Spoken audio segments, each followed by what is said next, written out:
ఇవి power generators, ఇవి wind generators, ఇవి ట్రాన్స్మిషన్స్, ఇవి ట్రాన్స్ఫార్మర్స్, ఇవి ఎలక్ట్రిక్ పోల్స్, ఇవి సెల్ టవర్స్. ఇవి రూపుదిద్దుకోవటం మొదలై కేవలం 200 సంవత్సరాలు, కానీ లక్షల సంవత్సరాలకు ముందే సరిగ్గా ఇలాంటి ఆకారాలతో మన ఆలయాల విమాన గోపురాలు, గాలి గోపురాలు, ధ్వజస్తంభాలు నిర్మించబడ్డాయి.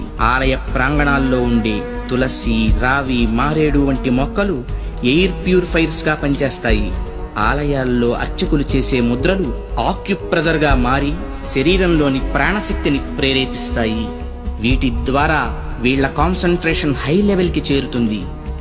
దీన్నే తంత్రం అంటారు.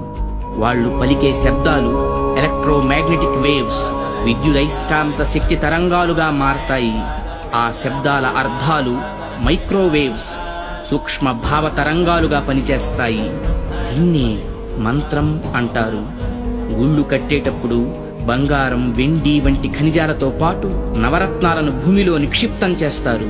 ఇవి ఎర్త్ పిట్స్ గా పనిచేస్తూ శక్తిని ఆలయ ప్రాంగణమంతా వ్యాపింపచేస్తాయి.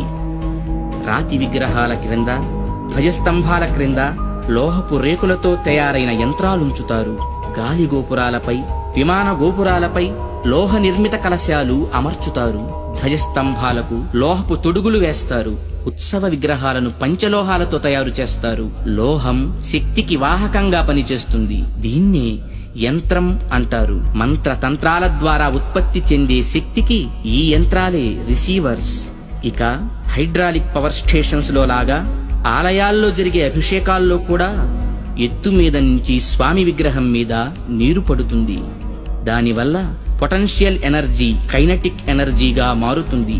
ఇలా మంత్ర తంత్ర యంత్ర ప్రక్రియలతో విశ్వవ్యాప్తంగా ఉన్న ఇంటర్నల్ ఎనర్జీని రిసీవ్ చేసుకొని అందరికీ అందించే కాస్మిక్ పవర్ స్టేషన్స్ మన ఆలయాలు.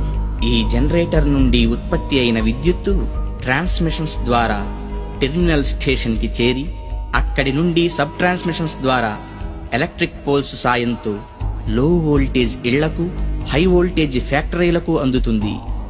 సరిగ్గా ఈ జనరేటర్ లాగే గర్భగుడిలోకి చేరిన శక్తి అంతరాలయమంతా ప్రసరించి పరివార దేవతల ద్వారా విస్తరించి ఎలక్ట్రిక్ పోల్స్ వంటి ధ్వజస్తంభాల సాయంతో సామాన్యుల నుంచి మహాభక్తుల దాకా వాళ్ళ స్థాయికి తగ్గట్టు అందరికీ అందుతుంది.